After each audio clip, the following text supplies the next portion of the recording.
जी तो अल्हम्दुलिल्लाह अल्हम्दुलिल्लाह माशाल्लाह, ये मेरे अल्लाह की शान है और इसकी इतनी ज़्यादा खुशबू आ रही है कि यहाँ पे नन्हे मुन्ने मुजाहिद बैठे हुए हैं और सबको खुशबू आ रही है। तो जी अभी जो है वो हम रेसिपी तैयार करने जा रहे हैं, तो चलें जी।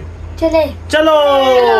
इसमें हमने ये 3 आलू लिए हैं और हाफिज तैयब भी हमारे साथ रेडी है जी। हमने इसके अंदर जो है वो एक ऑयल डाल दिया है। अब हम इसके अंदर जो है वो जो हमने प्याज ग्राइंड किया था वो इसके अंदर डालने लगे हैं और जैसे इसको डालेंगे और ये फौरी तौर पर तैयार होना शुरू हो जाएगा।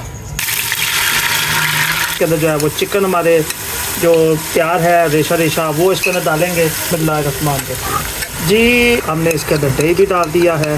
इसके अंदर जो है वो हम मलाई डाल रहे हैं जी। इसके अंदर हमने चने डाल दिए हैं जी। इसके अंदर हमने कोयला लगा दिया है।